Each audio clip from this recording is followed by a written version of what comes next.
Annalise se encontraba en esos momentos caminando por el patio norte de la mansión, disfrutando de la belleza y opulencia que aquella zona exponía sin miramientos. Seguía sin entender los motivos del conde para actuar de dicho modo, su extraña obsesión por mantener dos apariencias dispares era perturbadora. Opulencia y ruina. Dos caras de una misma moneda, que dependiendo de sus invitados mostraba una u otra sin dejar entrever la existencia de su reversa. Desde la distancia, sin atreverse a formar parte de sus encuentros fútiles con nobles de las más variopintas familias, observaba a Gregor charlar con los invitados con dos personalidades que no encajaban entre sí. Cuando se reunía en el lado más humilde de la casa, se mostraba receloso y preocupado, incluso agachaba la cabeza en una muestra de sumisión que los nobles que le acompañaban aprovechaban para instar a llegar a acuerdos con él, que en la mayoría de los casos parecían demasiado exigentes y abusivos hacia su persona.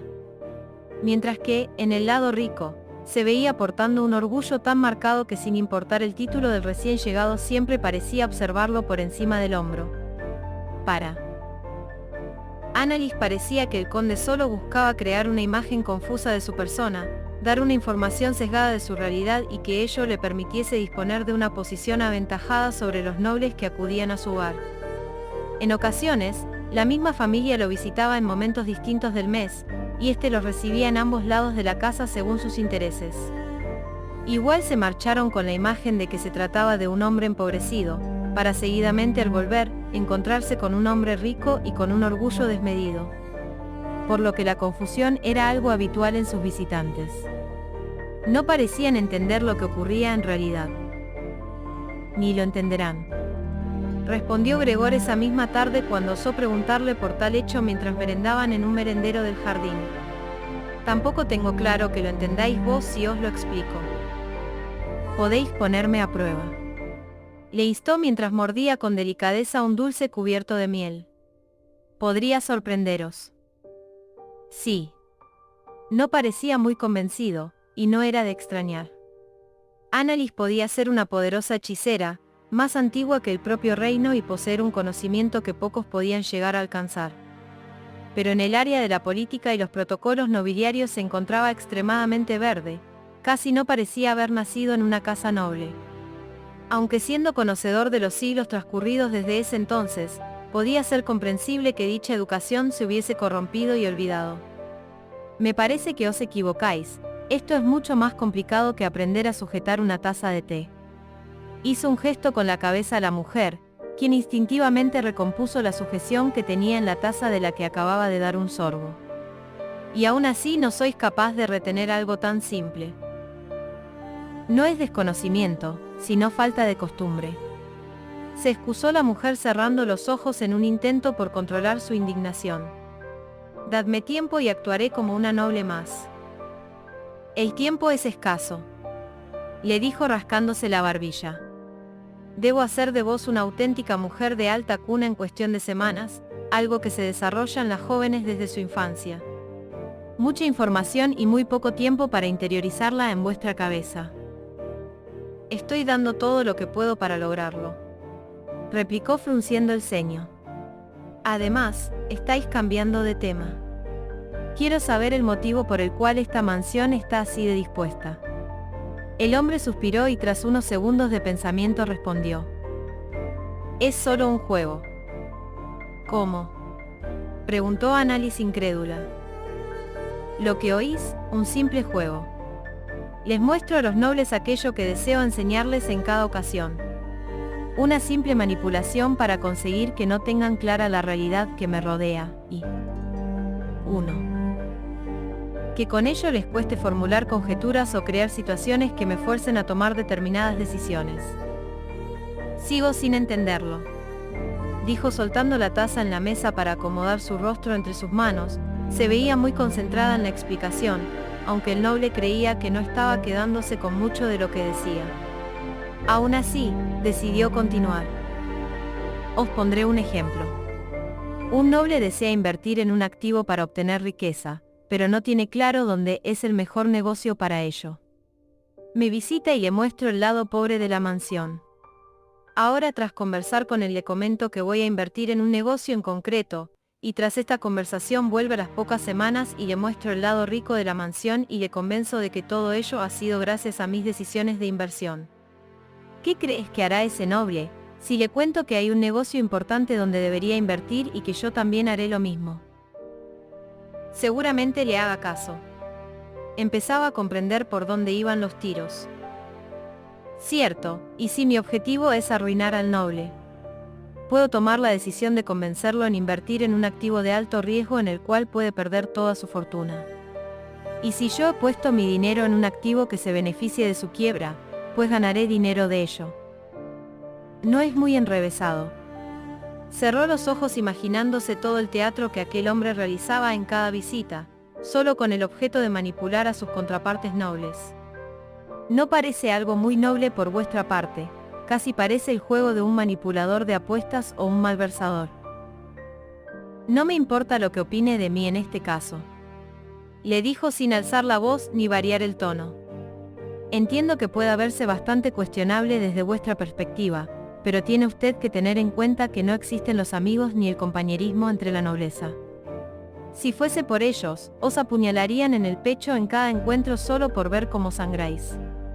No son raros los intentos de asesinato, los secuestros o extorsiones entre la nobleza, téngalo claro. Permanecieron unos segundos en silencio, antes de que Annalise lo rompiese con un comentario. ¿Y os da algún resultado? Si no fuese así, hace tiempo que lo hubiese dejado. ¿No creéis? Los nobles pueden ser muy testarudos cuando se lo proponen, dijo con una sonrisa en los labios, a lo que el noble respondió con una carcajada. Es verdad, tenéis toda la razón, Annalise. Se quedó mirando por unos instantes a la dama antes de continuar. Hay algo en lo que llevo tiempo pensando, y quisiera saber vuestra opinión al respecto. Dígame, tiene todo mi interés. ¿Qué os ha hecho cambiar de opinión?, preguntó el hombre sin apartar la mirada de los ojos de la mujer. Sobre el matrimonio, por supuesto. Notó cómo la mujer se ponía tensa de repente, como si aún le costase acostumbrarse a dicho hecho. Aunque habéis aceptado, siento que no es lo que realmente deseáis. Estáis en lo cierto, y a la vez os equivocáis. Luego os quejáis de que no entendéis lo que os cuento. Vuestra respuesta es muy esclarecedora. Annalise soltó la taza ya vacía y se cruzó de brazos, ignorando sus palabras. 2. ¿Qué es el deseo según vuestra percepción?, preguntó la dama. Algo que queréis, que buscáis. Lo que anhelas y sin cuya existencia la vida no tendría un sentido claro. La mujer asintió en silencio. Decime, ¿deseáis matar? La pregunta cogió por sorpresa al noble, quien se irguió en su asiento sobresaltado. ¿A qué os referís? La pregunta es sencilla. ¿Es vuestro deseo el matar a una persona? Una cualquiera, no tiene que ser ni un amigo, ni un enemigo. Alguien a quien no conozcáis. No, no tendría motivo alguno, respondió. ¿Y en un duelo a muerte? El hombre frunció el ceño, seguía sin entender su pregunta. ¿Desearías matar, o solo desearías la victoria indiferentemente de cómo acabe vuestro adversario? Desearía la victoria, sentenció cruzándose de brazos, como el reflejo masculino de la mujer que tenía frente a sí. Sin importar que, en el camino, un desconocido pudiera acabar muerto. ¿Cierto? Cierto. Entonces, vuestro deseo es la victoria. Aunque para ello tengáis que matar para lograrlo. Recostó su rostro sobre las palmas de sus propias manos, cual niña juguetona que desvela su secreto ante un expectante soldado de plomo. No deseo este matrimonio, pero es necesario para alcanzar mi meta. ¿Y puedo saber cuál es?, preguntó, más intrigado que sorprendido por su sinceridad. Decime. ¿Os gustan los niños? ¿Qué? Aquella pregunta le cogió por sorpresa. Hijos. Quedó unos segundos en silencio antes de continuar. Deseo perpetuar mi linaje, y este enlace me ayudará a lograrlo. El noble se quedó pensativo, incapaz de dar crédito a lo que estaba escuchando. Semanas atrás, aquella mujer se había mostrado recelosa ante su proposición de matrimonio. No parecía muy predispuesta a ello, más teniendo en cuenta que según le escuchó decir en varias ocasiones, su corazón pertenecía a otro varón. Aunque por lo que había intuido, parecía que estuviera muerto, lo cual le resultaba confuso. Luego estaba el tema de los demonios y la maldición que ello acarreaba para sus descendientes, a lo que la mujer desde un principio no se había mostrado muy predispuesta a heredar. Ciertamente, no esperaba tal respuesta. Le respondió: es obvio que la motivación de un matrimonio es la búsqueda de la concepción de vida. El poder disponer de herederos a quienes inculcar tus propios valores y que con ello perpetúen el nombre de vuestra casa. Proteger el blasón familiar y sus tierras. Pero vuestro linaje está roto, sin fortuna ni propiedades que poder defender. Esta unión únicamente extendería vuestra línea de sangre y títulos a lo largo de los siglos, pero no vuestras tradiciones ni vuestro patrimonio.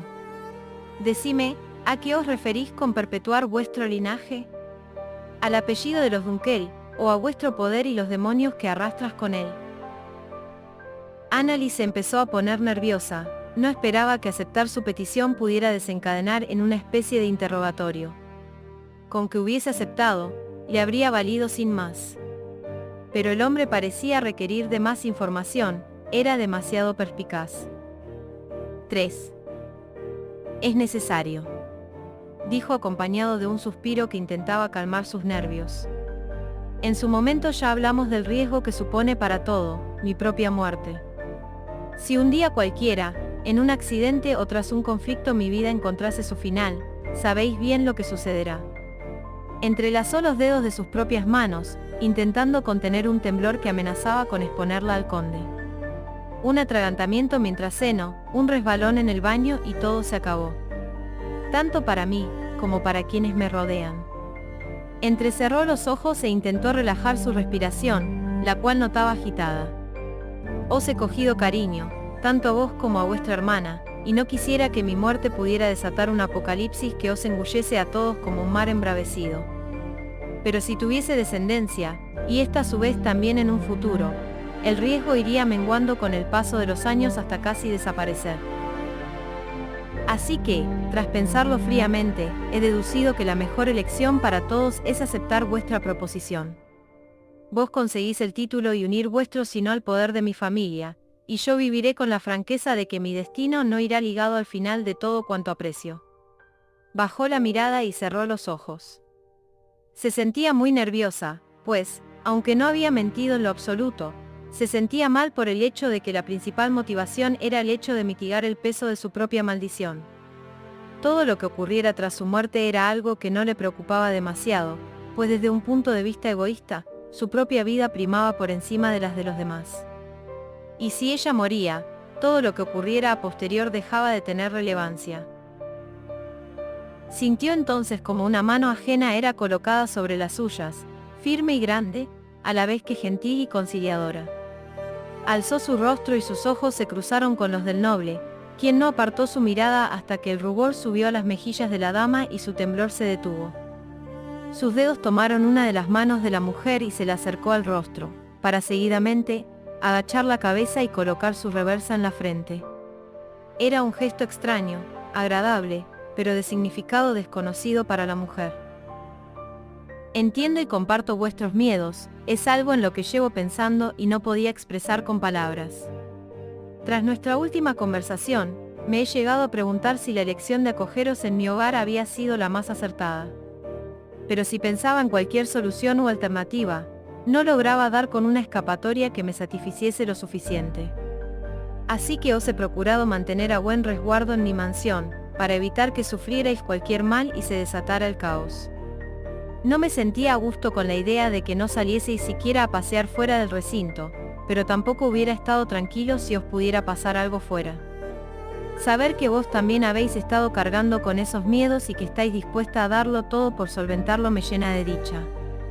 Aunque tengo algo que preguntaros. Separó su mano de la sien y alzó la vista a la dama. ¿No hay un hombre al que amáis? ¿No preferiríais que fuera el quien compartiera vuestro lecho? no me necesitáis si vuestro único objetivo es tener hijos, pues lo tenéis a él. No es así. Sería mi primera opción, he de admitirlo. Cerró los ojos con pesadumbre y dejó su mano sin fuerza, mantenida en alto solo por el esfuerzo del conde, quien no apartaba la mirada de ella. Si aún estuviera conmigo. ¿Os abandonó?, preguntó. Sí y no. Se encogió de hombros, mientras una lágrima solitaria le resbalaba por la mejilla. No entiendo el motivo, pero se quedó dormido y no despertó. Aquella revelación hizo que el hombre abriera los ojos como platos. Su cuerpo debe seguir en el mismo lugar donde lo dejé, expuesto al clima y las bestias.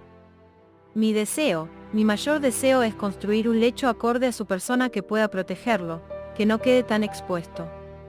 Y fue la motivación de que me adentrara en la ciudad en busca de la ayuda de alguien. Vuestro deseo es el construir una tumba para vuestro amado. 4. ¿Tumba?, preguntó incrédula. No, eso sería un insulto para su persona. Quiero construir una habitación a su alrededor, y depositar a su persona en una cama acolchada y cómoda. Tengo la esperanza de que en algún momento vuelva a despertarse, y quiero que su sueño sea lo más cómodo posible. No entiendo. ¿Estáis segura de que no ha muerto? Sabía de personas que entraban en un letargo tan profundo que no eran capaces de salir del al amanecer, y que, sin un cuidado constante, estos podían acabar muriendo de sed o inanición sin llegar a despertar. Si ese era el caso, probablemente ya hubiese muerto cuando volviese a por él. Él no puede morir, he sido testigo de ello desde que lo conocí. Se limpió la lágrima con la manga del vestido antes de continuar. Siempre prevalece, siempre sobrevive. Aunque afirmar que está vivo, tampoco sería lo más apropiado. El hombre se vio confundido con esa puntualización. Es un ser que permanece entre el reino de los vivos y el de los muertos, maldito con la no vida, incapaz de encontrar descanso en su muerte. ¿Es un no muerto?, preguntó imaginando a un ser grotesco y deforme, de piel suelta y carne marchita, cuyo olor a putrefacción enturbiara el aire de su entorno y atrajese a los carroñeros más voraces. No. Aunque su maldición pudiera asemejarse, no es la misma.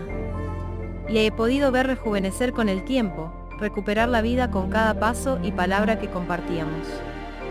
Los no muertos se pudren hasta dejar solo sus huesos, Dagmar en cambio. Era la primera vez en mucho tiempo que mencionaba aquel nombre en voz alta, y se sorprendió de ello. Siempre tenía un hueco en sus pensamientos para él, pero apenas lo había mencionado desde que lo dejó en el bosque. Llegó a mí como una momia del desierto, y me dejó con la belleza y viveza de un hombre entrando en su treintena.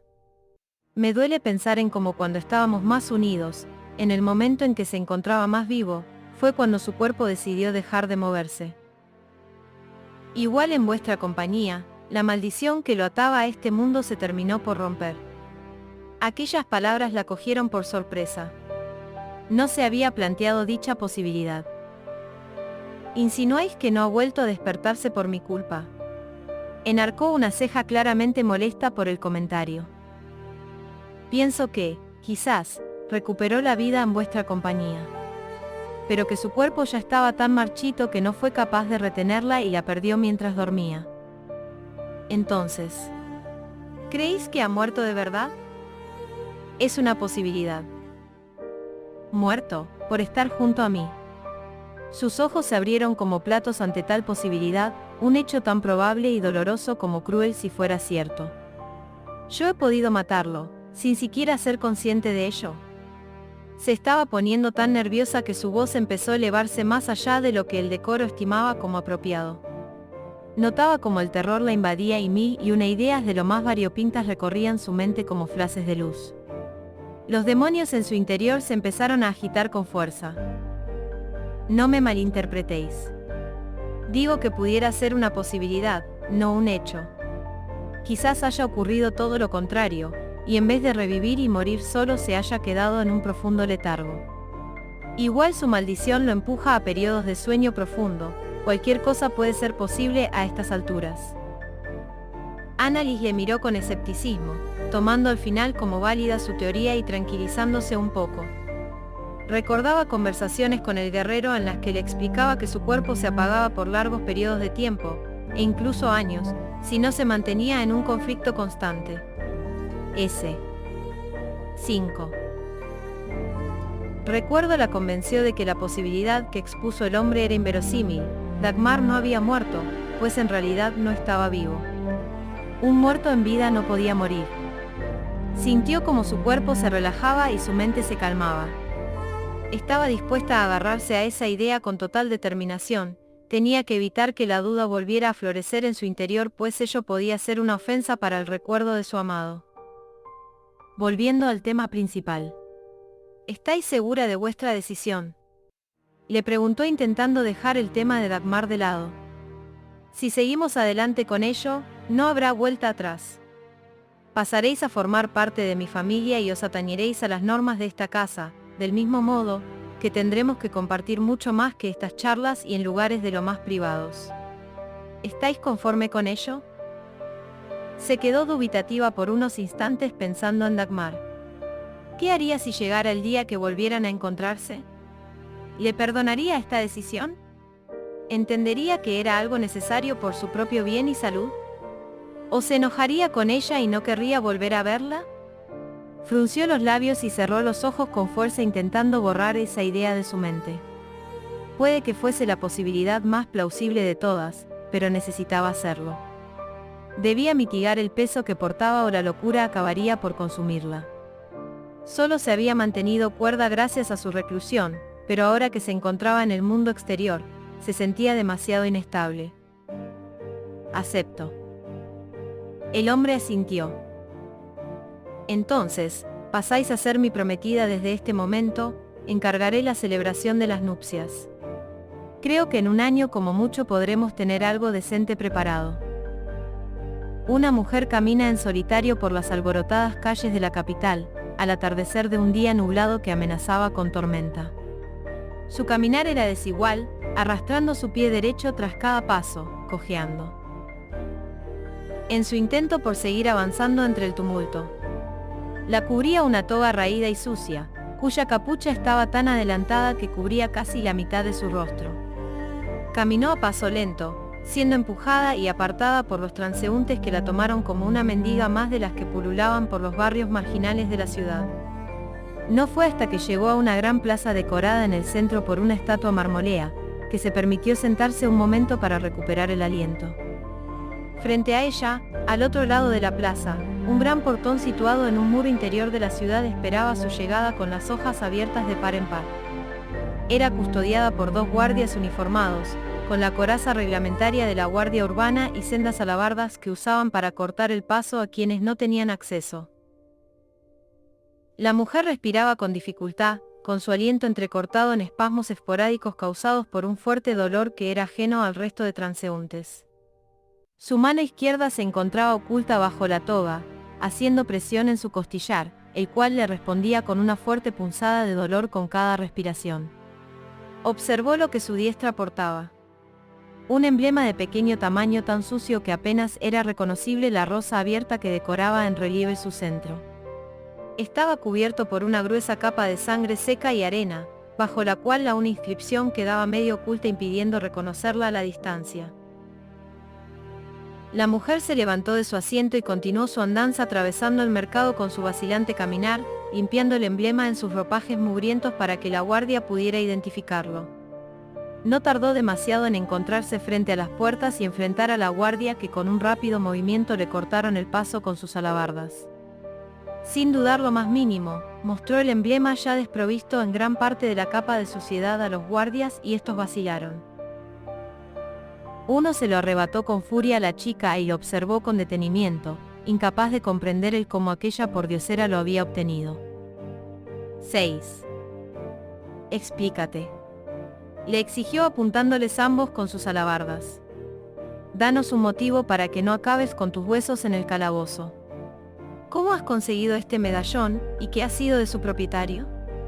La mujer tomó aliento, pero sus palabras murieron en una tos profunda que la dejó sin palabras por unos momentos. Pasado el ataque, carraspeó y habló con una voz tan grave y ronca que se asemejaba más a la de un varón entrado en años. Vengo de Florestepa y traigo un mensaje para quien esté al mando de las patrullas fronterizas. Aunque su voz se apreciaba dañada, ello no le impidió hablar con una autoridad inusitada para una pueblerina, lo que redujo la tensión en el agarre de los soldados. Me llamo Emilia Florestepa, bisnieta del fundador del pueblo e hija predilecta del barón Marcus Florestepa. Así que dejadme paso, pues soy portadora de funestas noticias que vuestro capitán, y solo él, debe conocer. Los guardias permanecieron indecisos, hasta que tras unos momentos alzaran sus alabardas, pero manteniendo en alto una mano ordenando que esperase. Tendrá que esperar aquí hasta que consultemos a nuestro superior el modo a proceder. Tendrá que hacernos entrega del medallón hasta que nos ordenen permitirle el paso. Hablaba con autoridad, pero su tono había bajado en agresividad a algo más neutral. Que así sea. Respondió volviéndose para tomar asiento en un banco cercano, y la tensión que había estado sintiendo todo el viaje se relajó enormemente al sentir que había llegado a su destino. Que podría explicarles todo lo sucedido en el pueblo, en cómo una bestia horrible había arrasado la aldea y consumido a sus habitantes y en cómo ella logró escapar de su presa a duras penas y llena de heridas.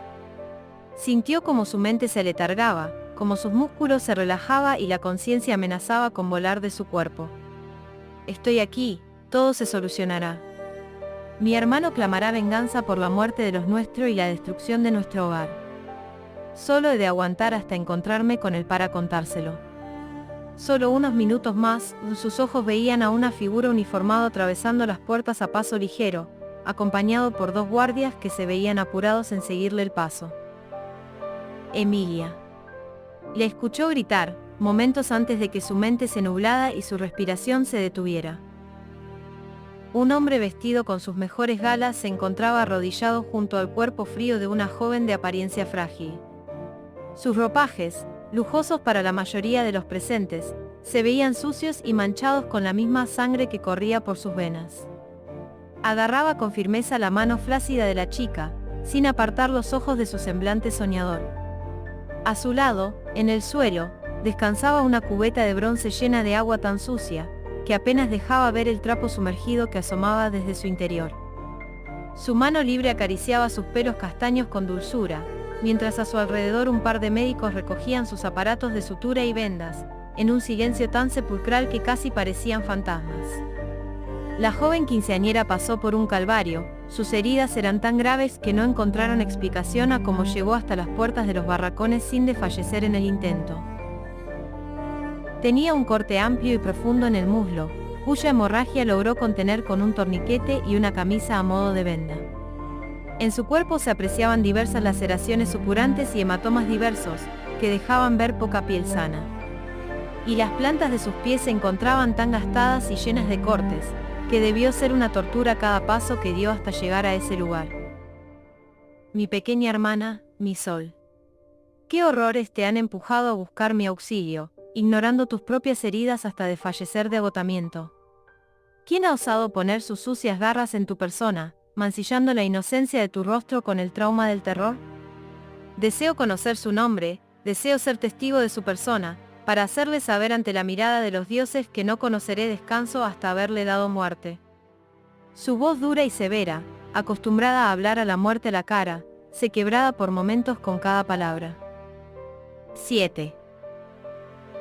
Un temblor que nadie antes había escuchado hacía presencia en su tono, provocado por la profunda tristeza que aquel suceso había desatado en su corazón. Pero no había solo pena en sus palabras, para un buen oyente, se podía apreciar una rabia contenida y un orgullo desmedido que no cabía en su pecho. Te mereces todos los honores que un rey pudiera concederle al más aguerrido de sus lugartenientes, pues conozco pocos hombres en este mundo que pudieran siquiera asemejar la grandeza de tu logro, al soportar tamaño castigo para alcanzar su destino. Tú caminabas sobre el fuego de tus heridas, soportaste el dolor de tus huesos rotos e ignoraste la sangre que corría de tus cortes dejando a tu paso una cola carmesí cual velo de novia.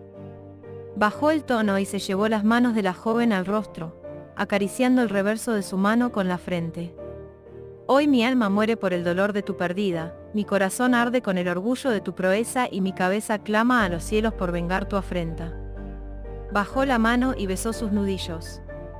Descansa ahora, mi querida hermana, que tu espíritu viaje por el río de las almas y encuentre cobijo en los brazos de nuestro Creador.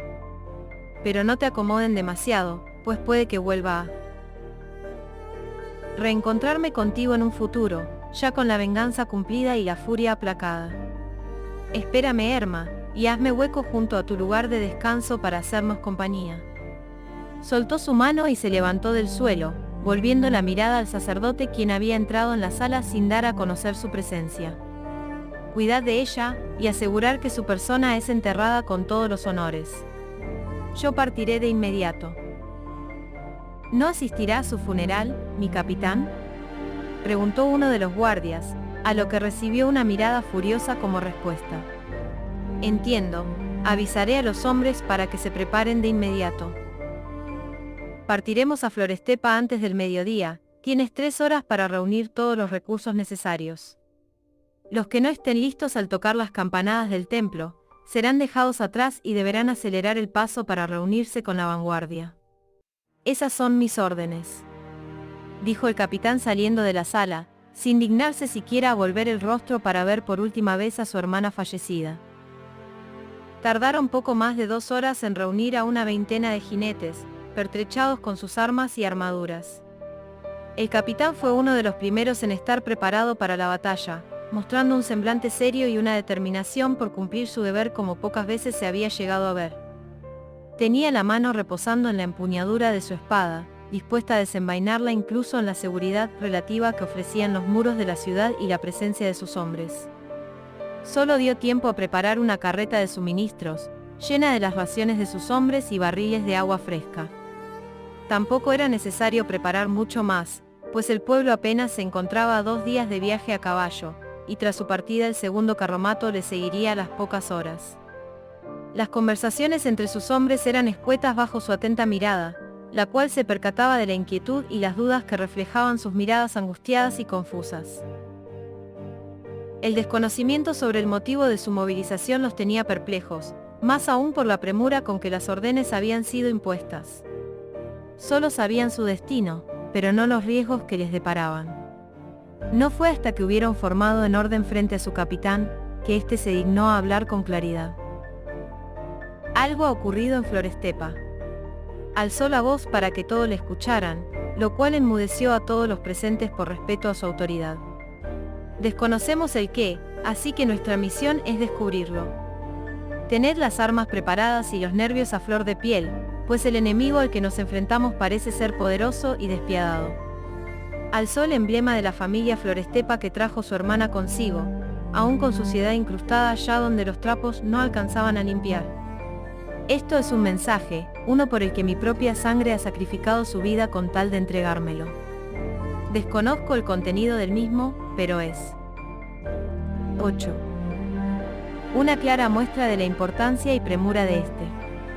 Lo guardó en una faltriquera que colgaba del asiento de su montura y prosiguió. Se teme lo peor, creemos que podrían haber arrasado la aldea y pasado a cuchillo a sus moradores.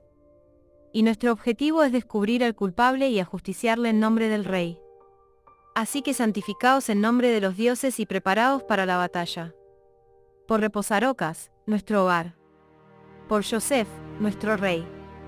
Y por nuestras familias, que esperarán pacientes el regreso de sus amados protectores.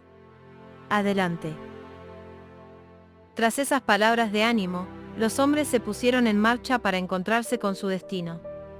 Un destino sangriento y horrible, del cual solo unos pocos lograrían salir con vida. Aunque no ilesos.